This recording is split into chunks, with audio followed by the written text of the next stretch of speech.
안녕하세요. 오늘 저희가 함께 살펴볼 내용은 당신이 보내주신 자료, 이민석 박사님의 호모 헌드레드 유전자 나침반 관련인데요. 아주 흥미로운 질문을 던져볼까 합니다. 아, 네. 그 유전자와 정보의 관점에서 생명 진화와 인공지능 진화를 비교하는 거요. 맞습니다. 수십억 년에 걸친 자연의 진화와 또 인간이 주도하는 이 인공지능의 발전, 이걸 나란히 놓고 보면 어떤 통찰을 얻을 수 있을까 하는 거죠. 이민석 박사님 관점이 독특하잖아요. 기술 발달이나 사회 현상까지도 유전자, 그리고 이제 후속 유전자의 상호작용이라는 렌즈로 보시니까요. 네, 바로 그 관점을 좀 빌려서요. 자연 선택과 인간 선택, 이 두 가지 다른 길을 따라가 보면서 정보가 어떻게 고도화되는지, 그리고 그 안에서 우리 인간의 역할은 무엇일지 한번 깊이 파고 들어가 보죠. 좋습니다. 우선 생명 진화부터 시작하면 이건 뭐 익숙하시겠지만 수십억 년에 걸친 이야기죠. 네, 그렇죠. 아주 긴 시간이죠. 무작위적인 유전자 변이가 계속 일어나고 그중에서 환경에 조금이라도 더 잘 적응하는 형질, 그런 정보를 가진 개체가 살아남아서 후대에 그걸 물려주는 거죠. 이게 바로 자연 선택이고요. 핵심은 그러니까 DNA라는 매체에 생존에 유리한 정보가 계속 기록되고 또 개선되어 왔다는 거군요. 맞습니다. 그리고 이민석 박사님이 강조하시는 것처럼 단순히 DNA 염기 서열, 그 유전자뿐만 아니라 환경과 상호작용하면서 유전자 발현이 조절되는 거 있잖아요. 아, 후성 유전적인 정보요? 네, 바로 그 후속 유전 정보까지 포함해서 봐야 한다는 거죠. 이게 어떤 명확한 목표를 향해 달려갔다기보다는 거대한 시행착오를 통해서 정보가 쌓여온 과정에 가깝다고 볼 수 있어요. 와, 수십억 년간의 시행착오라니 정말 상상하기 힘든 스케일인데요. 그런데 인공지능 AI는 완전히 다른 시간 단위로 움직이잖아요. 그렇죠. 비교가 안 될 정도로 빠르죠. AI의 진화는 자연이 아니라 명백히 인간의 선택에 좌우되죠. 저희 인간이 목표를 딱 정해주고 데이터를 쏟아붓고 뭐가 성공인지 기준까지 다 정해주니까요. 네, 맞아요. 예를 들어 알파고요. 불과 몇 년 만에 세계 최고 바둑 기사를 이겼잖아요. 이건 뭐 재벌자들이 엄청난 양의 기보 데이터를 학습시키고 이겨라는 명확한 목표 아래에서 최저 개수를 찾도록 알고리즘을 설계했기 때문이죠. 그렇죠. 이건 마치 이건 마치 우리가 원하는 방향으로 특정 유전자를 골라서 품종 개량하는 것과 좀 비슷하다고 볼 수도 있을까요? 그거 아주 적절한 비유입니다. 선택을 누가 하느냐? 자연이냐? 인간이냐?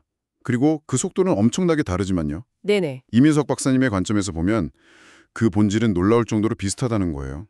두 시스템 모두 변화, 그러니까 생명체는 유전자 변이, AI는 알고리즘 수정 같은 변화겠죠. 그리고 학습, 경험을 쌓는 거죠. 마지막으로 선택. 아, 변화, 학습, 선택, 이 세 가지요. 네. 이 과정을 반복하면서 정보를 최적화하고 고도화시킨다는 공통점이 있다는 거죠. 생명은 그 정보를 DNA와 후속 유전적인 메커니즘에 저장하고요. AI는 그럼 어디에 저장하나요? AI는 복잡한 알고리즘 구조나 인공신경망의 그 수많은 파라미터 값들 있잖아요. 거기에 학습된 정보를 저장하는 거죠. 아, 결국 둘 다 외부 세계와 상호작용하면서 더 나은 정보 처리 시스템으로 발전해 나가는 과정이다. 뭐 이런 점에서 깊은 공통점을 찾을 수 있다는 겁니다. 듣고 보니 정말 그렇네요. 자연의 그 느리고 장대한 진화든 인간이 막 가속시키는 AI의 진화든 결국은 정보를 더 잘 다루기 위한 여정이다 이렇게 볼 수 있겠군요. 네, 정보 처리 능력에 고도하죠. 그럼 이게 지금 우리한테는 어떤 의미가 있을까요? 우리는 지금 인간지능, 그러니까 HI라고 할 수 있겠죠.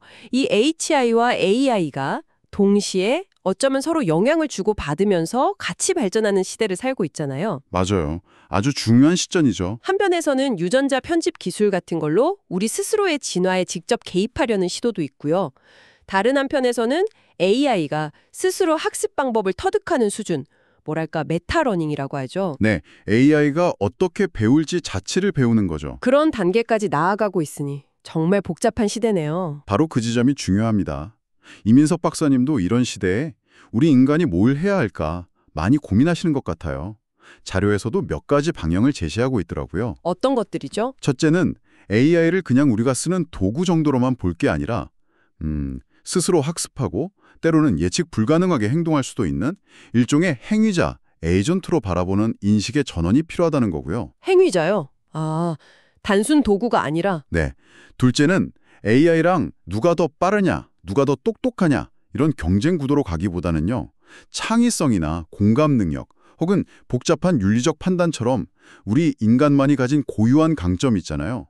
거기에 집중하고 AI와는 협력하는 방안을 찾아야 한다는 겁니다. AI가 쉽게 따라하기 힘든 영역들이죠. 협력과 인간 고유 역량 강화. 그리고 셋째, 이건 정말 중요한데 이 기술 발전 속도에 발맞춰서 사회적이고 윤리적인 규범을 제대로 만들어 나가야 한다는 겁니다. 기술 자체에는 사실 선악이 없잖아요? 그렇죠. 어떻게 쓰느냐가 문제죠. 네. 방향 설정은 결국 우리 인간의 몫이니까요. 정리를 좀 해보면 생명체는 자연이라는 거대한 실험실 안에서, 그리고 AI는 인간이 만든 디지털 환경 속에서 각자의 방식으로 정보를 고도화시키면서 진화하고 있다. 근데 이민석 박사님의 시각처럼 유전자와 정보라는 키워드로 보니까 이 두 현상이 상당히 겹쳐 보이네요. 네.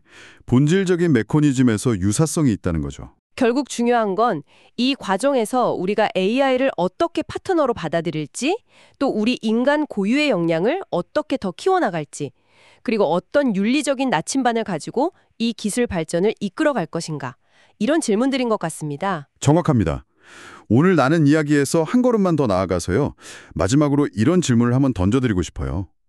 이민석 박사님이 유전자의 관점에서 세상을 읽어내려고 하시는 것처럼 우리도 이 거대한 변화의 시대를 잘 바라봐야 할 텐데요. 네, 단순히 정보를 더 빠르고 효율적으로 처리하고 지식을 쌓는 것을 넘어서서 우리 인간만이 할 수 있는 고유한 능력, 그러니까 의미를 창조하고 부여하는 능력, 이걸 이 시대에 어떻게 발휘하고 더 키워나갈 수 있을까요? 의미를 창조하는 능력?